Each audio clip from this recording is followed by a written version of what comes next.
pencils in hand. And let's take a look at this. So, the purpose here of this particular reading this time, because you know with our morning work that you will end up reading this same passage again. And it should be next week. Please take that off your eyes. So, this time though, it says at the top what we're looking for. It says, right here, I can describe steps in a process using transition words. That's the important part here. Remember we started talking about transition words recently. I have a list of transition words for you in our classroom. These are the words that you can use to transition to other thoughts, to the next part of a sequence.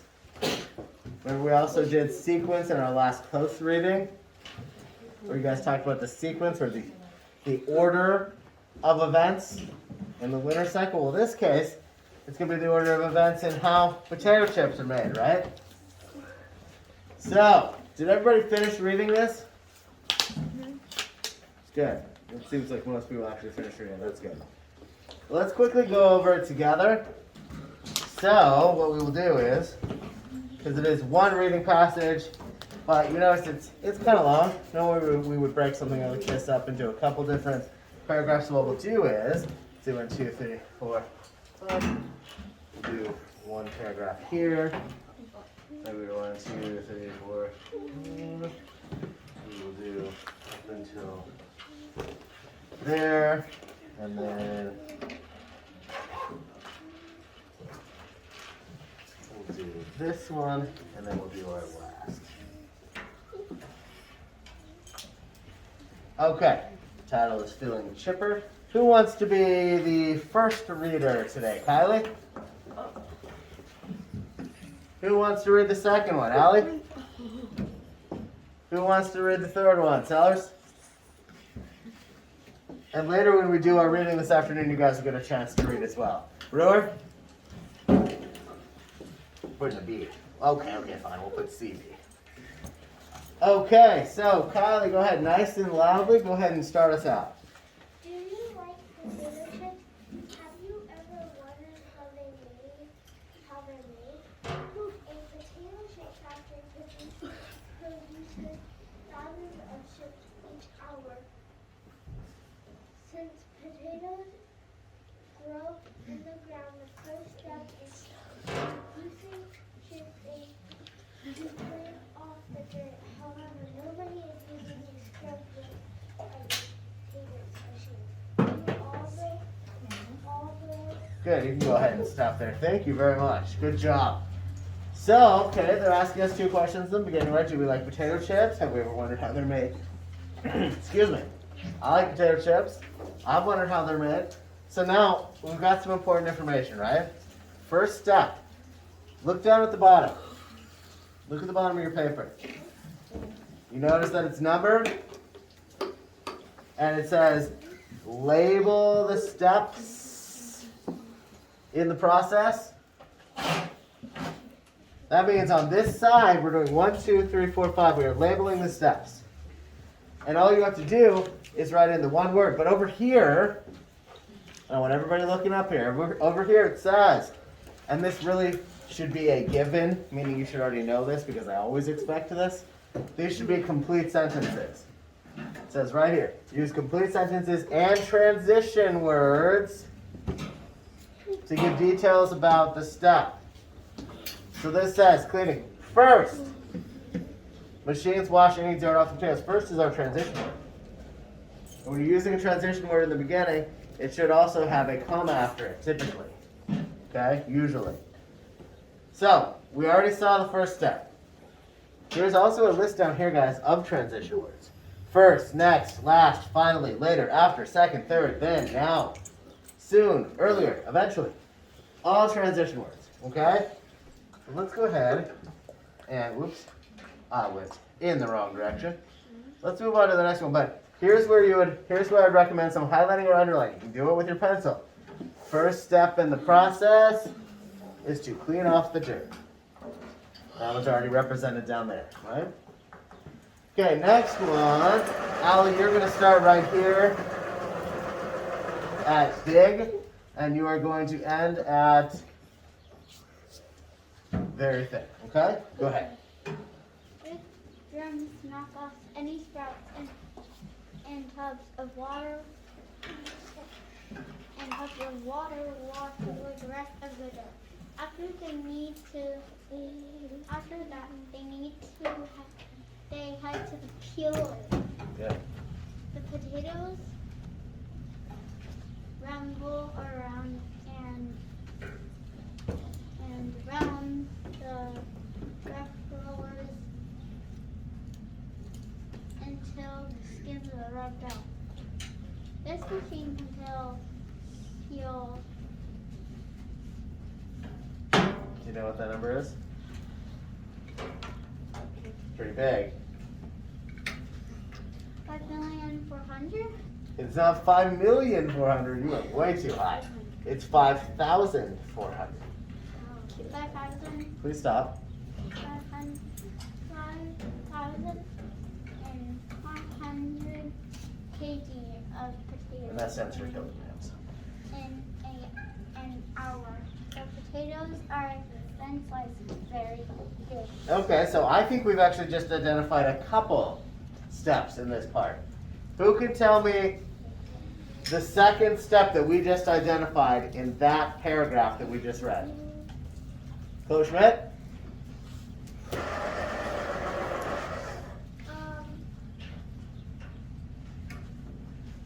Wait, do I go? What do you think the next step is down below? We just identified it. And I'm going to give you a hint. There is a transition phrase. Then machines peel all the skin off. That's right. Exactly. And it starts right here, right? After that, they head to the peeler. And she read, where is it? Is that what you wrote down? Then machines, is that what you wrote? Good. That's even better. I was like, wait, that's a good sentence. And you wrote that yourself, so that's really good. So that means our second step is right. The second step is, I would write it this way. I want you guys to tell me what you've also written. I'd say peeling. Peeling is the second step that comes up, right? Anybody have anything different? Schmidt? I put Peel. Peel or peeling. Either one of those works. Wilkins, you have something else? I thought these big drums out knocks off the scrap. That's part of the cleaning process. And here's your hint as to how you know that's part of the cleaning process. Because, look at this. The first step in the process, the first step in producing chips is to clean off the dirt. However, nobody's using a scrub brush on these. Machines do all the work, and then it says, big drums knock off any sprouts in tubs of water, wash away the rest of the dirt. That's the same thought. And actually probably would have made a more, really I should have ended that paragraph that I had Kylie read right here, and then it would have given you a better idea that this first paragraph here was all about cleaning. Right? And now you can kind of see why it's important to actually break up chunks of text into paragraphs, because it's easier to see what the topic is. This one is just one big chunk. This is exactly what I don't want to see in your writing. I want to see paragraphs separated. That's why I've been giving you guys those sheets of paper. So really, this is where the second paragraph should have started. After that, they head to the peeler. Now you know that's number 2. And really, we should have ended that paragraph right here. So let's reorient these slightly. So Allie, go ahead and read from, let me get rid of this one. Let's actually not do it that way. Lately it's been wanting to erase everything, and I don't want to erase everything. Nope, not again. Not again. Okay. Hold on here. Look at this. Okay. Let's see if it will. There we go. let's erase that one. And then we will do, let's look where the next one should. This is where this next one should start, because that's where the other one should end. Let's do this right.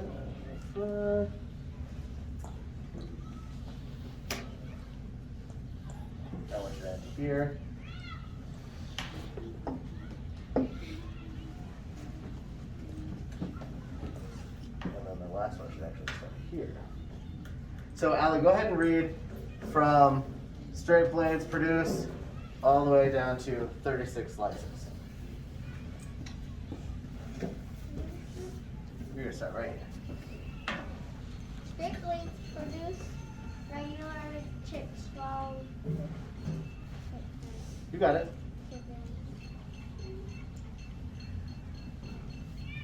chips are all rifle blades produce rig potato chips. Rich, you got it. An average potato will make about 36 slices. Perfect. So that's really where that ending of that paragraph should be, because that's all one idea, right? That's all one topic. And that means that one is peeling. Peeling is that one. So we have peeling written down in number 2. And Chloe Schmidt's sentence was good. She said, read that to me one more time. Next,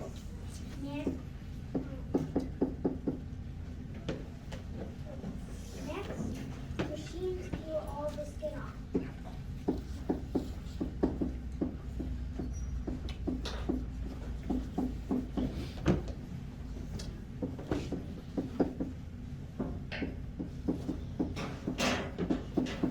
And I'm going to put off of the potatoes. Next, see how she used that transition word? Next. Next, machines peel all the skin off the potatoes. That's exactly right. Okay, now I have sellers. You're going to start here where it says after being sliced and go all the way down to crispy.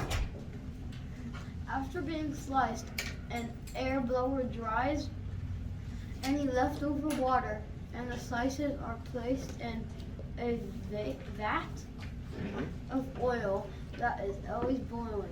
It only takes 3 minutes for them to fry.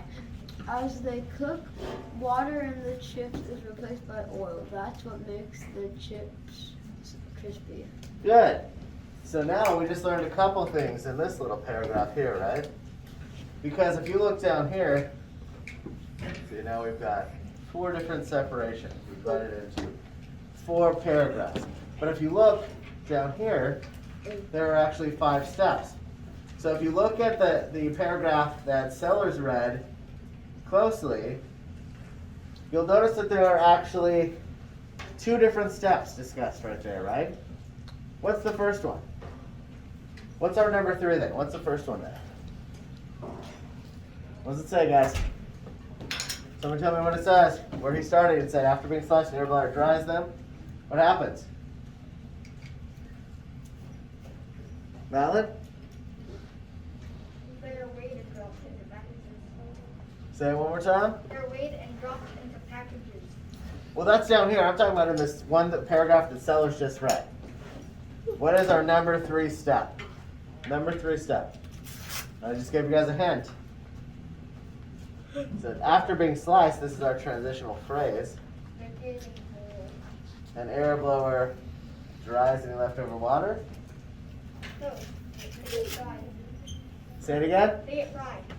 They get fried, but I think that's going to be the 4th step. That's going to be the 4th step. Or you can look at it this way. There are a couple different ways. Who put fried for number 3? Who put fried for number 3? What'd you put? Then what did you put for number 2? Who put fried for number 3? Anybody? Did you put dried for number 3? So here's what I'm going to say. This is what I'm going to say. I'm going to say we combine for number 3, and let me tell you why. I'm going to put drying and frying. My argument for that is because in that little paragraph that we just made, the little division that we made that Sellers just read, it says, after being sliced, an air blower dries any leftover water, and then it says, and the slices are placed in a vat of oil that is always boiling. It only takes 3 minutes for them to fry. As they cook, the water on the chips is replaced by oil. That's what makes them crispy. So you have two things going on. They're dried and then they're fried, right? Now, before we move on to the next one, I actually think there are 2 steps in this one as well. So I'm going to say this one is drying and frying, but if you just put frying, that's okay too. I put air blower.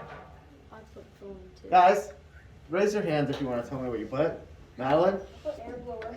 you put air blower? What about the frying part? No. You think frying is one of the most important parts in making a potato chip? Yes. Tell it. I put frying. You put frying? I would understand if you guys just put frying too. I put drying and frying. So because there's a transitional phrase right before drying and frying. Schmidt, Can I tell you what, wait, are we doing the sentence systems? so on number 3, what did you put as your sentence? Did you choose frying? Yes, but I can make new ones. And what did you write down? After machines cook the potatoes in oil, then they dry them. They're dried before they're fried. No?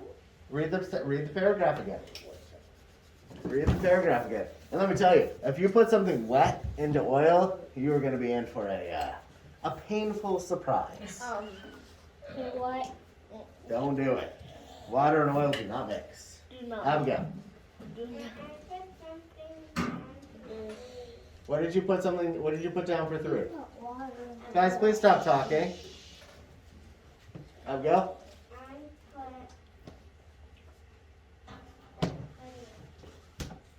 You put cutting? Where'd you get that information? Show me.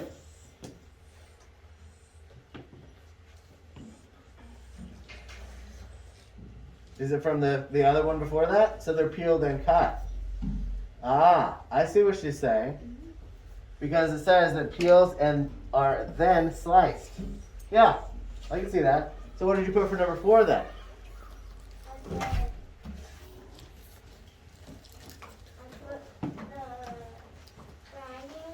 You put frying for number 4? Okay, that's fair. That's fair. That's what I did. Peeling and cutting, right? Peeling and cutting or peeling and slicing. I put those together. That's what I would do. We're identifying that there are actually more than just 5 steps, right? There are technically more than 5 steps to this.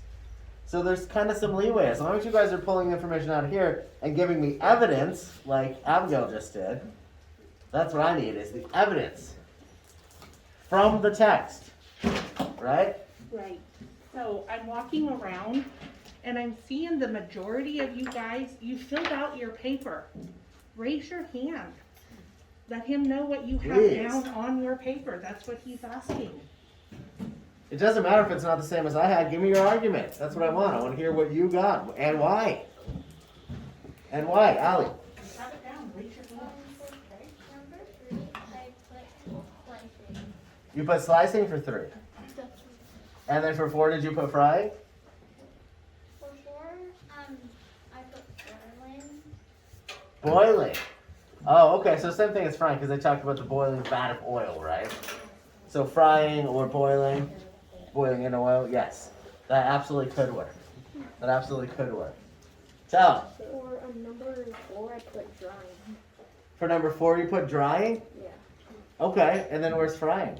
Frying? Oh, I put 3 for frying. But they have to be dried and then fried. Look at the order. Double check. Double check your order. Wilkins. For number 4, I put air blower. For number 4, you put what? Air blower. What'd you put for 3? You put drying and frying for 3, but then you put air blower for 4? Air blower's in the beginning, that's the drying part. That's the beginning of your number 3 then. So you actually have 2 that are the same. Double check. Madeline. I accidentally did slicing for 3 and air blower plus frying for 4. That's okay. You can do that. That's okay. You can make that argument. I would put peeling and slicing here. That's me though. This is how I'm reading it. I'm seeing multiple steps that are kind of together. Sellers. I put peeling for 2, chopping for 3, frying for 4, and bagging for 5. Okay. So let's talk about this one then. What is a transitional word that I can use to talk about drying and frying? What's a transitional word that I can use there? And what did you use in your sentences, Heston?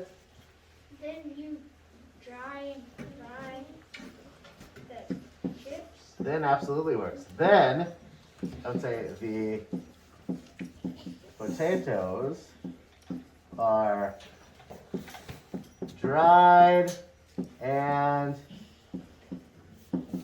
fried. I almost wrote friend. You friends? Potatoes are not. Did you just say you have friends? Is that surprising to you? Because I was rude. I don't live at school. I stopped myself. Then the potatoes are dried and fried until crispy. That looks weird too. Having some issues today here. Let's write that one more time.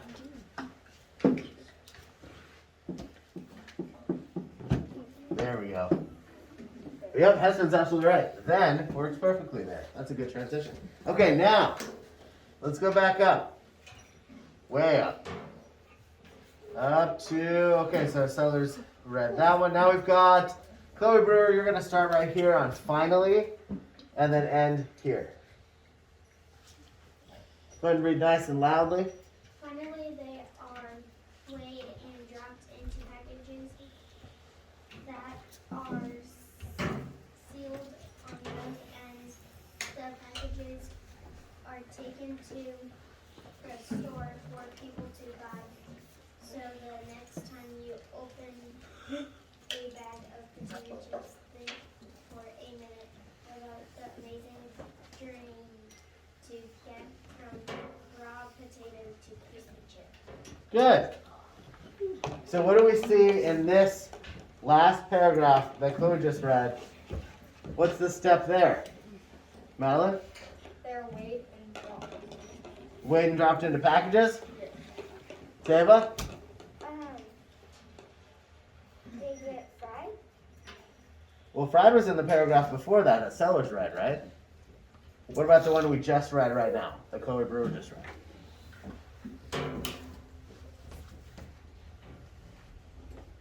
Finally, they are weighed and dropped into Yeah. packages. So that's right after they're fried, right? So after they're fried, then they're weighed and dropped into packages. So let's take a look down here. So we have, since we've got 5 steps written down here, I could have separated my drying and frying. I could have separated. But what I decided to do on mine, now you guys don't have to, but what I decided to do on mine was separate the weighing and packaging and taken to stores. But you didn't have to do it that way. You didn't have to do it that way. Who did something different? Who did something else for 4 and 5? Tell them what do you have for 4? For 4, I put frying. Frying. Okay, what do you have for 4? Frying. Frying. What do you have for 5? I have bagging. Bagging. Madeline? I have air blowing, blower, and frying for 4, and then weight for 5. And then weight for 5? Weighing and packaging? Abigail? For 4, writing What did you do for 4? I can't hear you. I put oil with chips. Okay, so you have the frying step for 4. And then what do you have for 5? Last year and go to the store to eat. And what was the last one? The last one is bagging. Bagging and taking to the store to eat. Good. Now, Abigail, give me your sentence for frying. What did you write down for frying? Oil with chips. That doesn't sound like a complete sentence. You guys have to use a transition word and a complete sentence. What can I do as a complete sentence for weighing and packaging? Who has one for that? Schmidt? And what I put before, after machines dry the potatoes, then fry the potatoes in oil. And what I put 5, finally they are weighed and dropped into packages that are sealed. Okay, good. That works. Those are transition words. That's what I want to hear. Allie?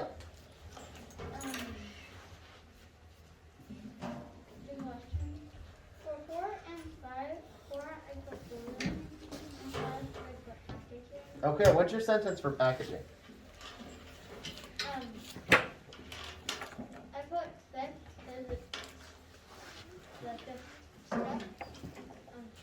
They put the potato chips in bag and seal both ends. Okay. What was is there a transition word that you used?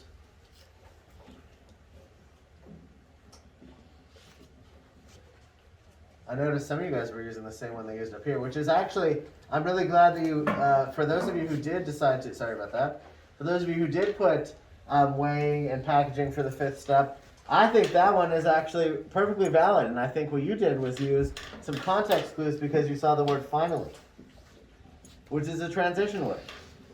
So for those of you who put that in the 5th step, then I would say your sentence should read something like, finally they're weighed and dropped into packages for people to buy. Or something like that, right? That's similar to what you said, right, Allie? Read me yours again. Then they put the potato chips in the bag and seal both ends. Okay, so you actually used the word 5th. You said the 5th step is, or 5th. Is that what you're saying? Yes. Okay, so she used the number as the transition. And you can do that as well. You have to just be careful about how you do it, right? And sometimes it can be kind of repetitive. But we do things like that too.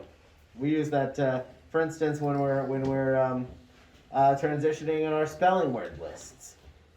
First, second, third, things like that, right? So, I think that those of you who decided to put that one as the 5th step is probably even better than what I did. I think I might have broken it apart. Maybe even unnecessarily. Maybe frying should be 4th. But, either way, I think we've got some good sentences. I might say here, finally, the chips are weighed and packaged. Now we can buy them and eat them.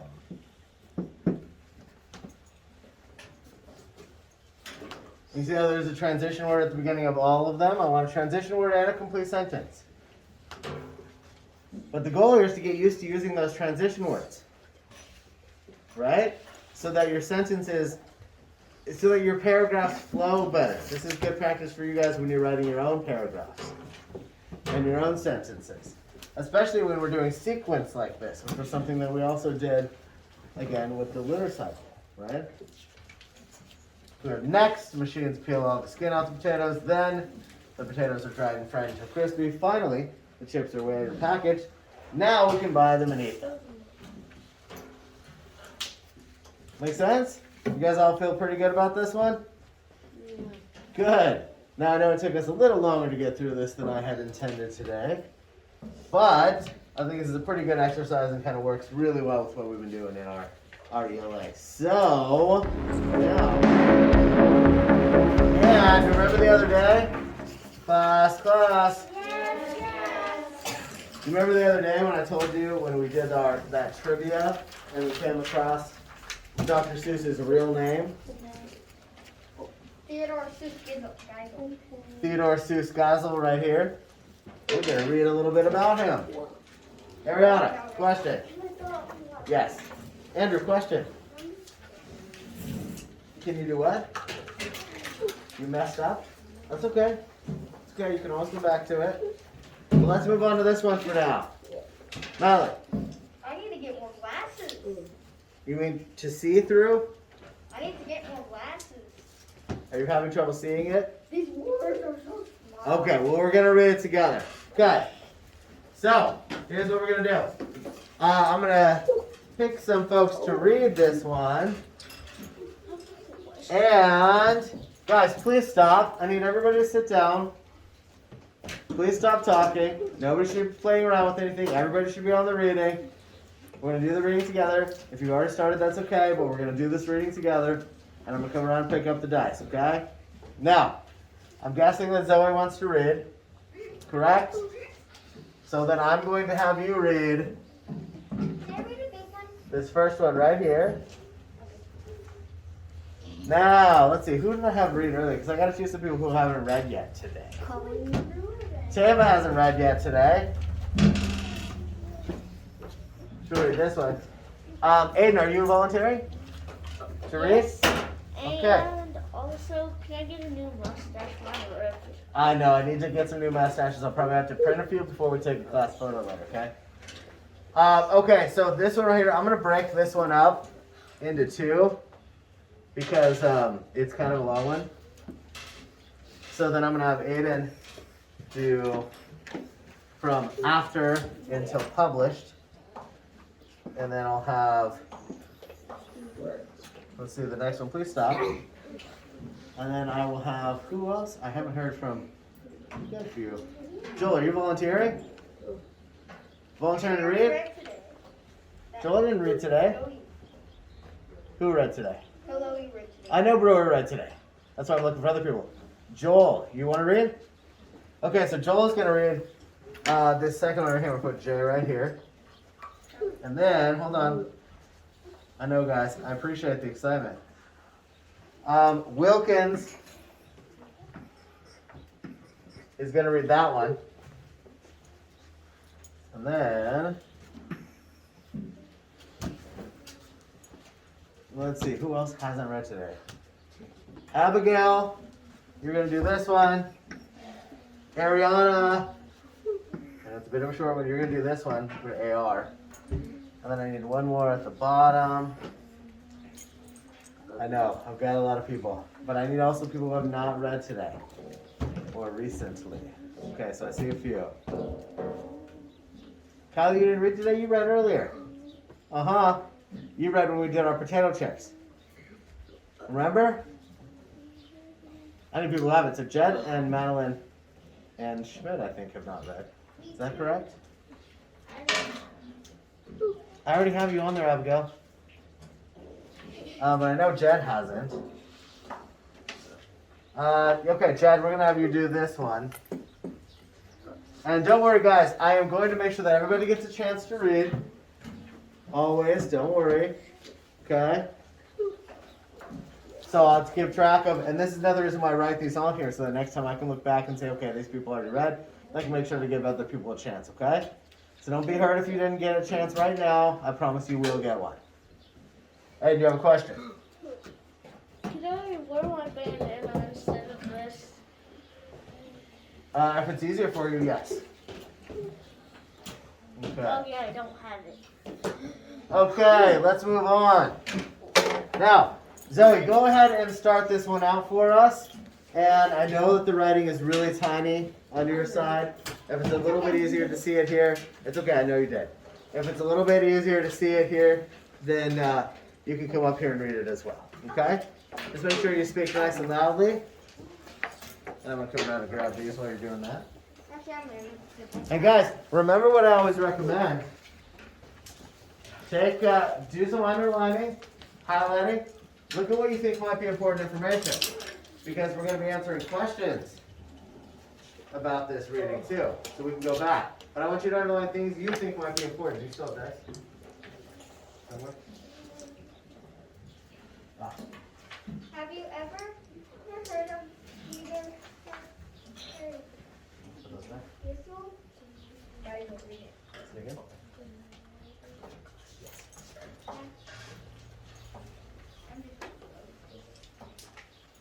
Anybody who's another hand, you guys are going to have to wait because I have. Okay, class, I'm sorry, Zoe, hold on. Guys, listen.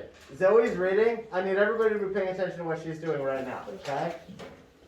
I do not want you with your hands up just thinking about whatever you're thinking about. We're trying to focus on this and we're trying to be nice. You wouldn't want people not listening to you if you were reading, would you? So please listen to her. Zoe, go ahead. They are actually one and the same. That's right. Theodor Geisel is famous children author. Used a pen name when he wrote and illustrated his kids' books. A pen named and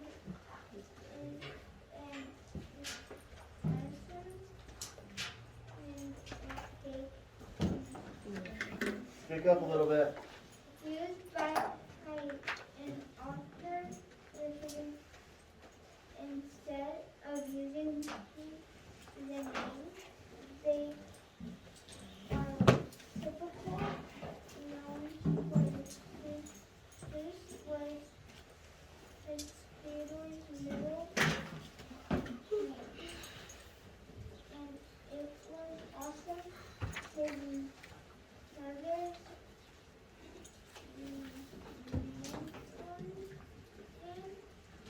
Made it? Theodor was not known to his friends and family as Seuss.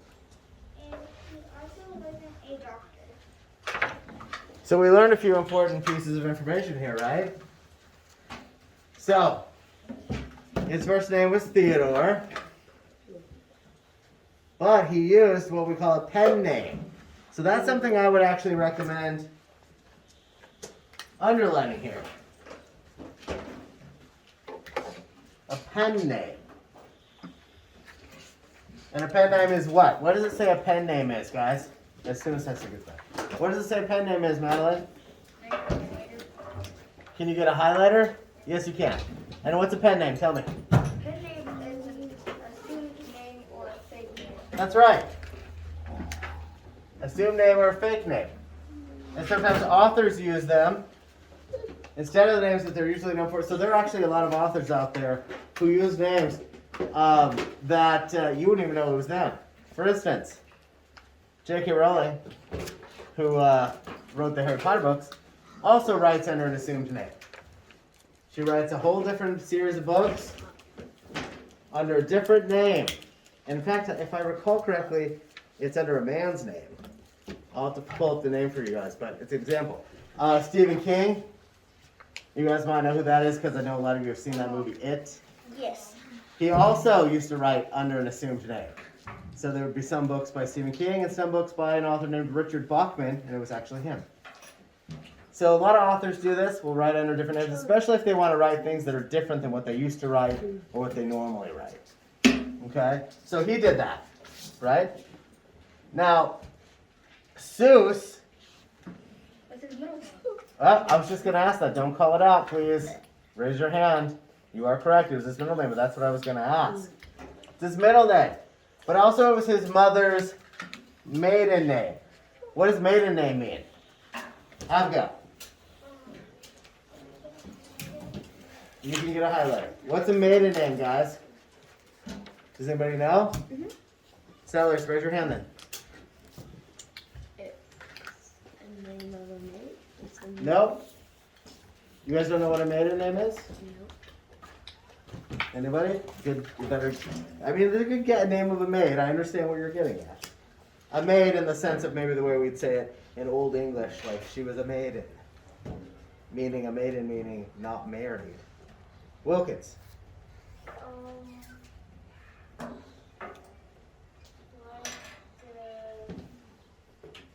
This might not be like a fake name, like. Nope. It's not a fake name. Not a fake name. Aiden. A made up name? No, did he just ask the same thing? This is my point, guys.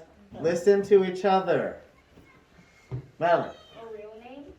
A maiden name is a real name. But I'm going to give you 2 hints. Go ahead and go. I'm going to give you 2 hints. First, in the olden days, one might have referred to Allie, please go, and please don't get distracted, Chloe. You might have referred to an unmarried woman as a maiden. Okay, so that's the first clue. First clue. Second clue is it's a last name. Madeline? Someone who isn't married and it's their real last name? It was their. So what it means is, if it was his mother's maiden name, you're on to something.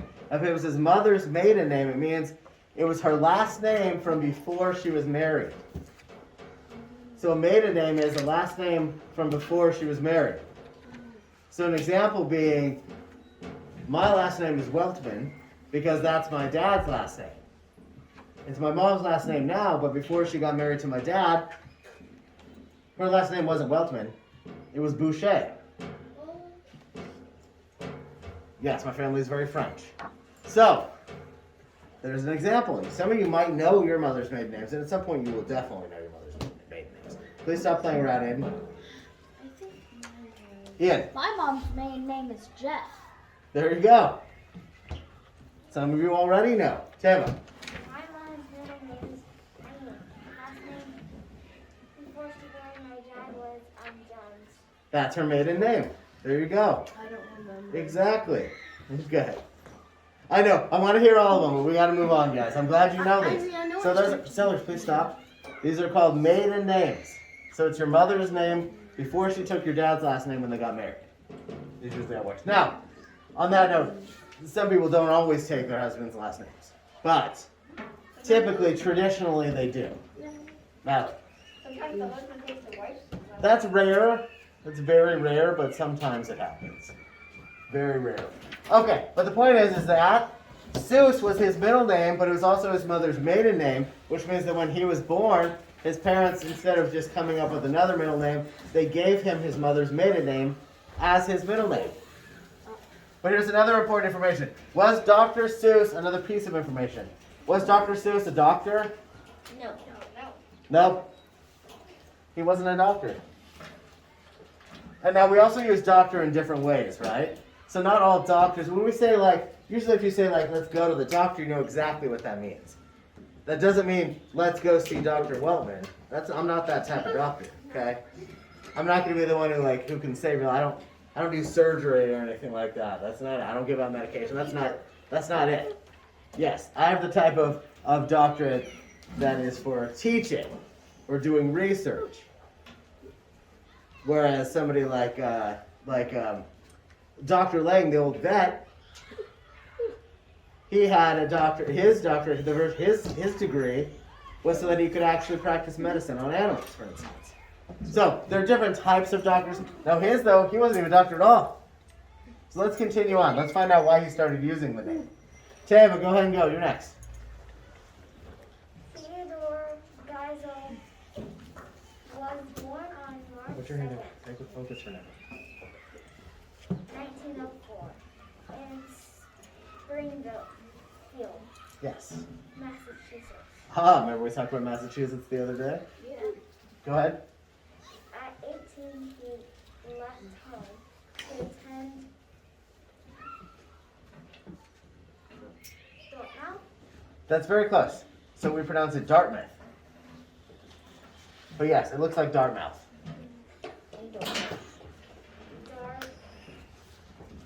Dartmouth College. It says love, guys. I know the writing is very tiny. His love of writing began while he was a student there. He became Break it apart.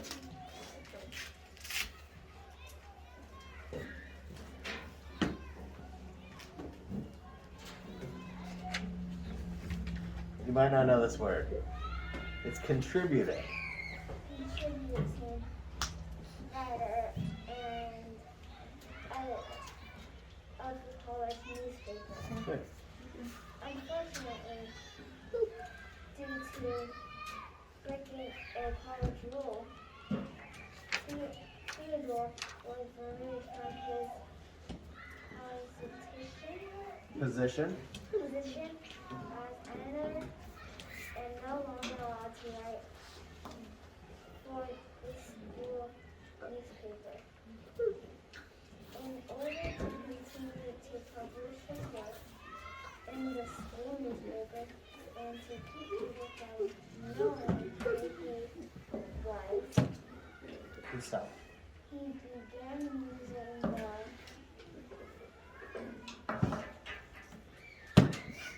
What do you think it is? Alias. alias or pen name Susan Good. for graduating from. Wait, no. No, you're good. You're good. Thank you. That was very good. Now, look at what it says here, guys. Alias or pen name. Alias or pen name. So do you think that alias is the same thing as a pen name? What is an alias? What do you guys think? Tell them. A pen name? It is, because right here they're telling us an alias can be a pen name. An alias can also be Heston. A black pen? With the black ink pen? Oh, you're thinking about specific types of pens. No. So when you hear the name pen name, don't think about a pen necessarily, unless it helps you remember that authors use pens to write, and a pen name is a fake name or an assumed name. That's the same thing as an alias. So you might see, go ahead. You might see something like, let's say you're watching a crime show, and it says the perpetrator has an alias of George, but his real name is Frank. The alias is his assumed name or fake name. So in this case, Dr. Seuss's, you can go as soon as Ian comes back. Dr. Seuss's alias was Seuss, and it wasn't really a fake name, it just wasn't his first name. Just use their names. I did use their names, you're correct. Okay, so let's go ahead and I think I put Abigail at this one. Abigail, which one? That's me. Oh, you're right, I have 3 A's on here. That's right, you're further down, and then Ayan is further down than that. Yes, I know where you are. Aiden, you're doing this one from right here, after, all the way to published. It's kind of hard to see. You can come up here if you need to.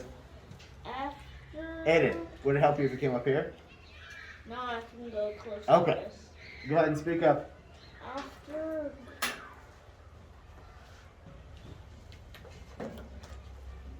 Go ahead and break it apart. Graduate. You got it.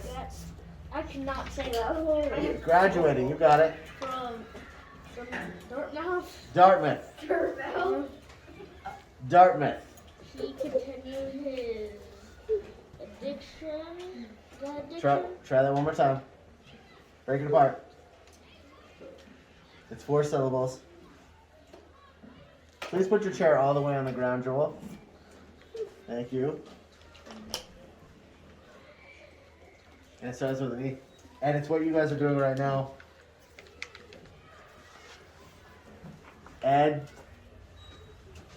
Education. That's right. Education. No. Oxford. You got it. Oh wow, this is just a bunch of hard words. He's got it. He's got it, guys. Madeline, let him get it. Let him get it. He's got it. Break it apart. You've got it.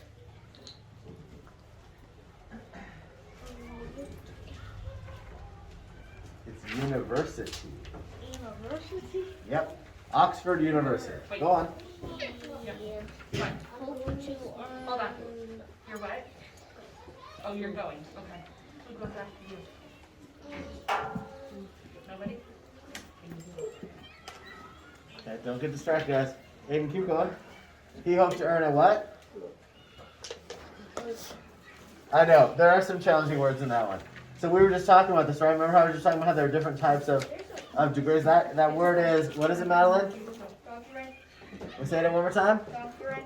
It's doctorate. Doctorate. So he hoped to earn a doctorate degree.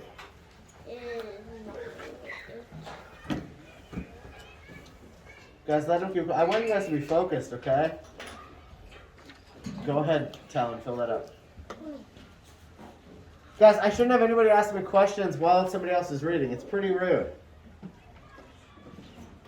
Please focus and read along with him. You guys are supposed to be reading with him, not sitting here and doing other things.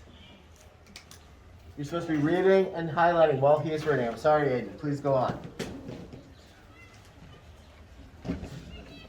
And the word, that one is literature. Literature. He dropped out of the program and therefore did not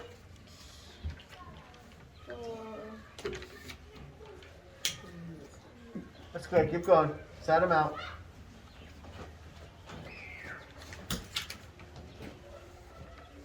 looks like it says virus.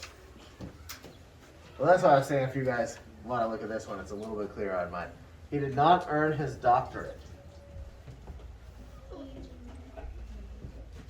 Therefore, he did not earn his doctorate. Now you're starting at soon after. Go on.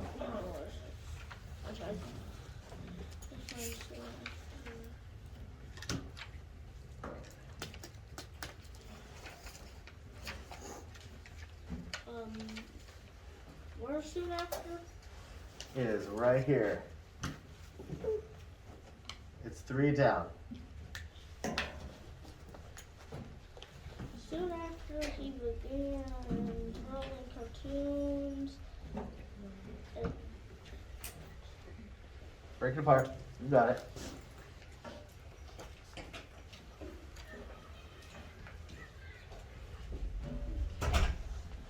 Add.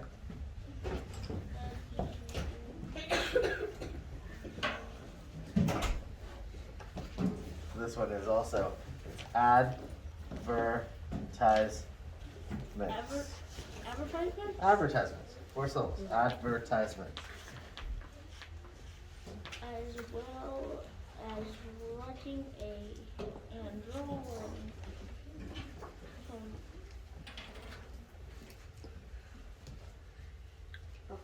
Now we'll make a life count challenge too. Do you got that one? Huh? Right here? Right here for, I don't get that word. that's various. Various magazines and newspapers. He continued. I lost continued. I found it. To sign his work using the name Seuss in 1937. You got it. Yep, you got it. You got it. I was just marking something. Oh, okay, good. First children book, and to think that I saw it on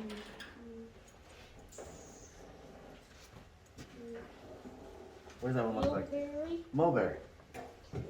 Street was published. Good. And you can stop there.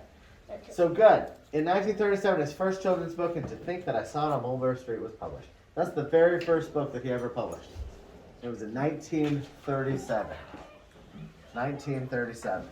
So he never did actually earn his doctorate. Something happened. He dropped out of the program. So he never actually did become a doctor, but he was trying to get it in literature. Do you guys know what literature is? What literature is? Anybody? Any guesses? Based on what he does. So he writes books, right? Malin. The context of the book.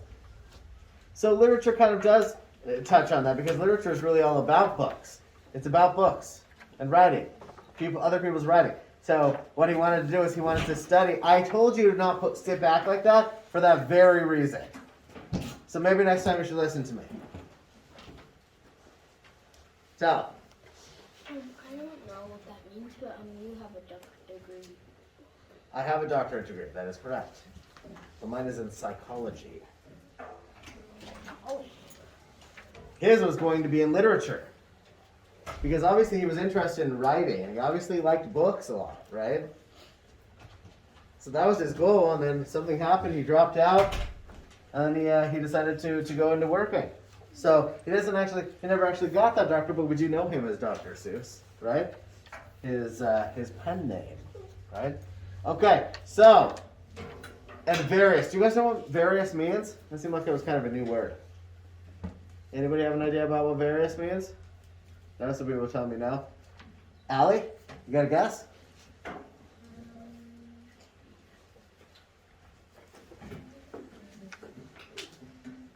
What do you think?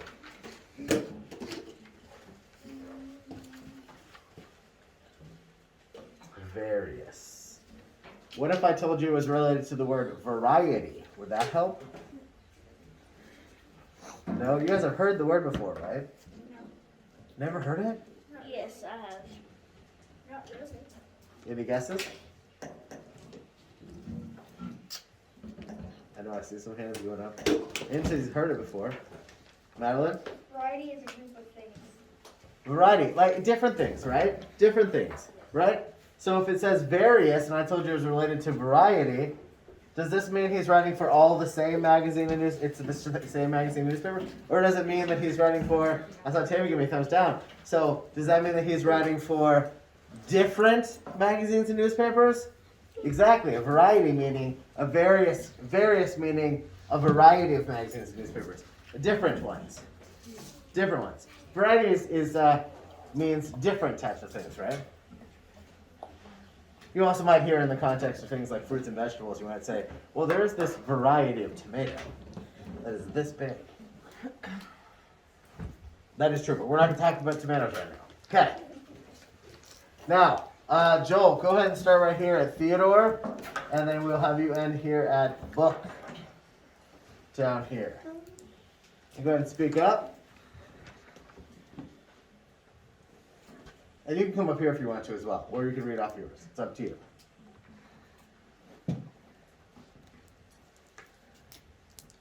And again, I want everybody reading along with him. You aren't supposed to just be sitting there and doing other things. Everybody should be reading along with him and highlighting. Okay? So go ahead.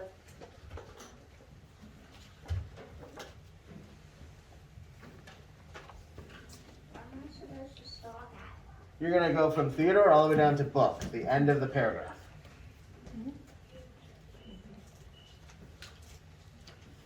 You see where I'm, right here? So after the published one, you're going to start here where it says Theodor. And then you're just going to go all the way down to the end of that paragraph where it says book. Okay?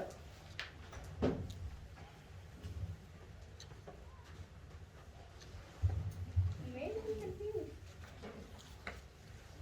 Are you not seeing it on yours? Do you want to come up and read on now? It's a little bit clearer up there. Right there. See that? Right there? And then just down below. Okay? Okay, here we go. We published the first children's book and Uncle Isaac and Mother's was published. No, you went. It's good. No, he actually went back. That's okay. Just keep going. Keep going after that. Where Theodor published.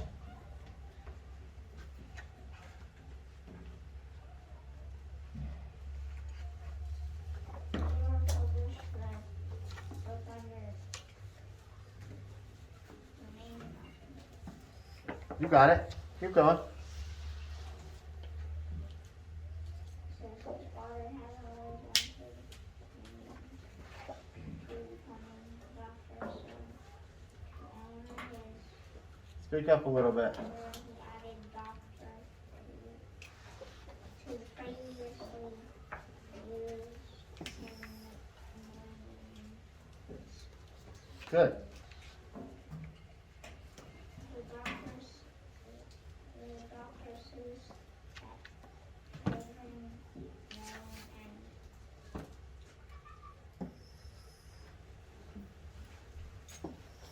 I think that for some reason that word just probably looks weird on your side, because I've noticed a couple of you guys in comments. The Dr. Seuss that children know and love.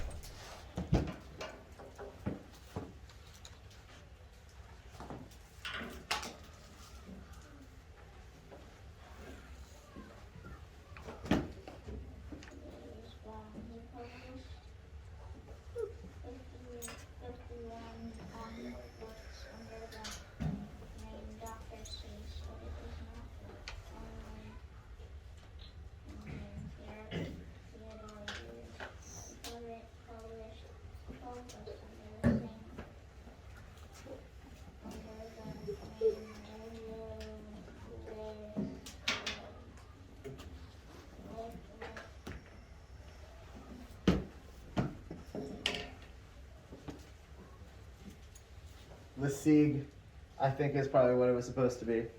Lesieg.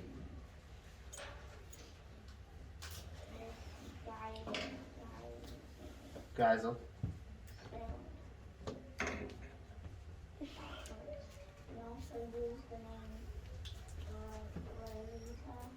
Rosetta.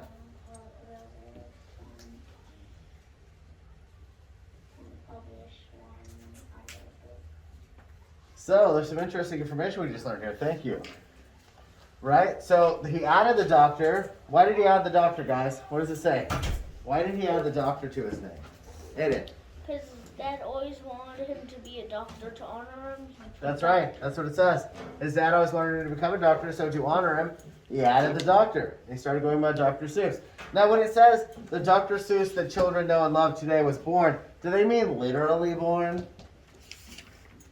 No, right? Because it gave us his actual birthday. It just means the author, as we know him, came to be that day, right? Allie, please do.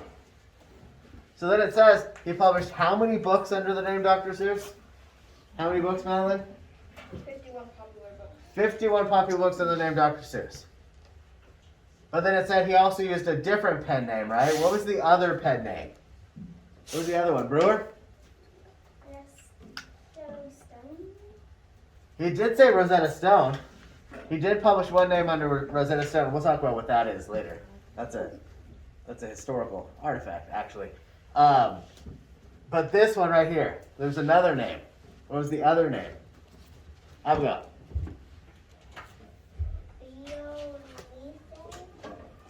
Theo Lesieg or Lesieg. It's hard to know how he pronounced that one. But what was Lesieg?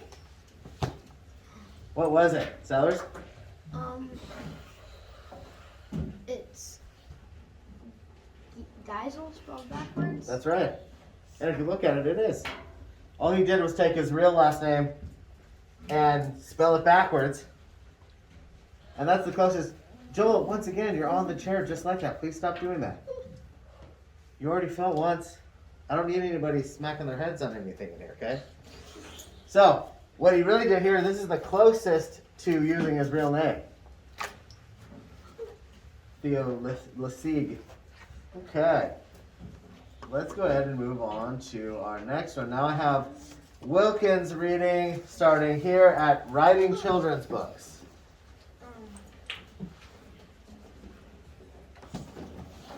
And again, if it helps you, you can come up here.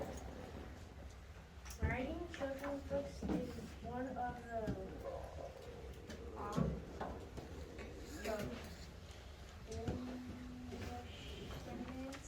That's really close. Accomplishments. Theodor is best known for there are many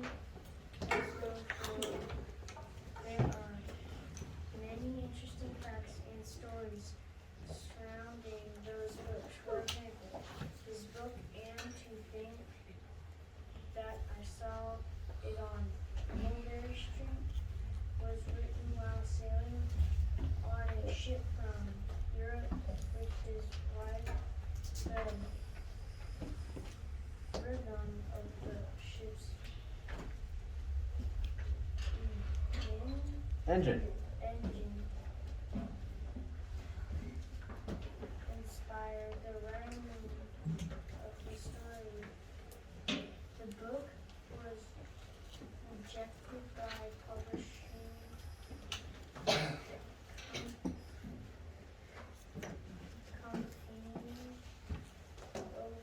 companies. companies only 20 times before it was finally accepted for Wait, try that word again.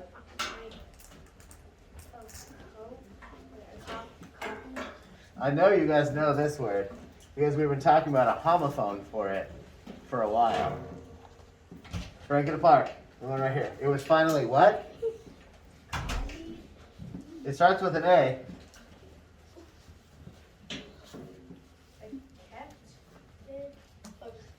Hold on. Heston?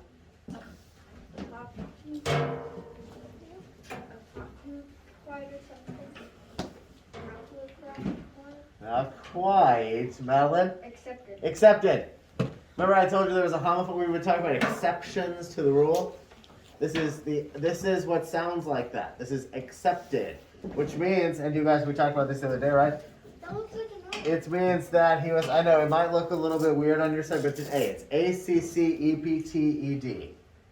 Go ahead. Accepted for?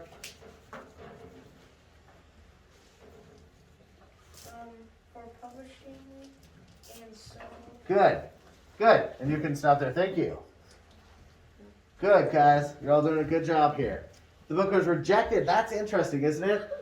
The book was not accepted by publishers. They didn't like it at first. How many times was he rejected? 20. How many times, guys? 20. Okay. And then finally it was accepted and published. That means 20 times publishing companies said no to him. We don't like that book. Can you imagine if he'd never been published? We'd have no Dr. Seuss. There'd be no Dr. Seuss day. We'd have none of those books. That's pretty wild, isn't it? So at first they didn't like him. But then he was finally accepted. But here's what I think is interesting. Do you guys know what it means when it says the rhythm of the ship's engine inspired the rhythm of the story? You know what that means? Jed? Go ahead. So, do you know what that means? Yeah, I mean like about how the story goes, like how it's gonna go. Not how it's going to go. How it's gonna Rhythm has to sound. do with how it's going to sound. Exactly. Go ahead. How it's going to sound, right? You see that word rhythm is related to what word, Madeline? What is the word rhythm related to? Rhyming. Exactly. It's related to the word rhyme. That's its root word, actually. So that means that he's on the boat, and he's hearing things like probably the boiler room. He's hearing the sounds of the boat. He's hearing some kind of beat, right? Like, and he's getting this idea in his mind. I'd like the story to sound like that, right? I want my rhymes to follow a certain rhythm. And you can think about how you can go when Aiden comes back. You can think about how that the guy we've been watching, who's been rapping the Dr. Seuss songs. He has been following the same rhymes and kind of changing the rhythm a little, or matching the rhythm to the songs that he's doing. Right? Okay, so let's take a look at, we have 3 more paragraphs. I don't think we'll get to all of them, but I think we can do 1 more paragraph at least before we move on. Okay, class, I need everybody to still be following along. I need you to still be reading along. I need everybody reading along. And pay attention, taking some notes, highlighting, underlining. Get the important information because you have questions to answer that we'll probably get to tomorrow. So, our next one up then is Abigail. You're going to start us at the book and end at 50 words.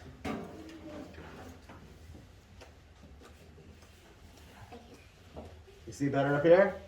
Okay. The book The Cat in the Hat was published in 1957. It was written at the request of an education book publishing company. Good, speak up. A company was looking for a book that was more interesting than the somewhat boring stories being used in the classroom. The company gave Theodor a list of age-appropriate words he needed to use in the text. When the author became frustrated, the limit were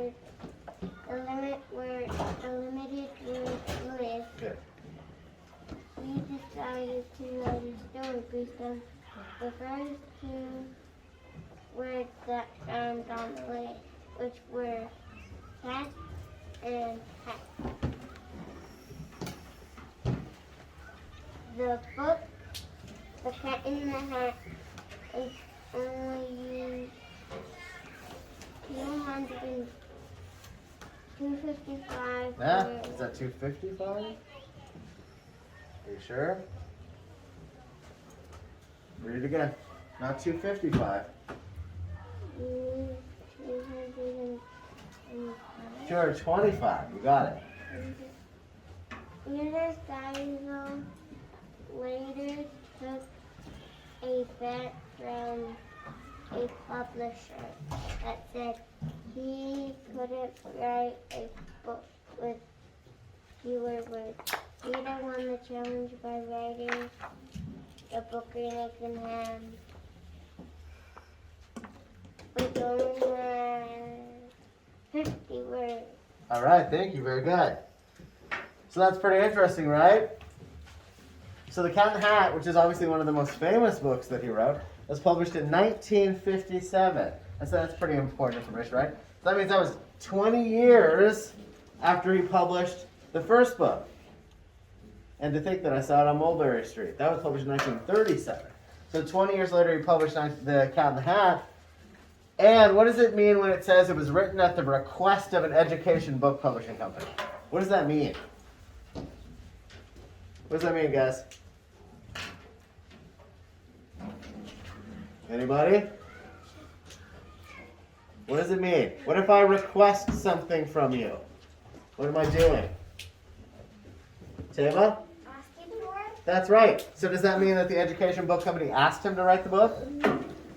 Yes. That means that The Cat in the Hat was written because he was asked by an educational book company to write the book. And then look, it says that they wanted something that was more entertaining. I'd say it's pretty entertaining.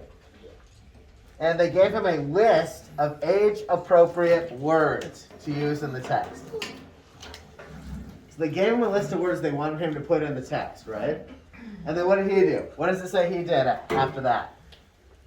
What did he do? Sellers? He got frustrated at him and he used the first two words that rhymed on his That's right. Which were? cat in the hat. Cat and hat. That's right. He took the first two words, wrote cat and hat. And the cat and hat was how many pages? How many words long, Ariana? 225. 225. That's right. Talon, how long was Green Eggs and Ham? 50 words. 50 words.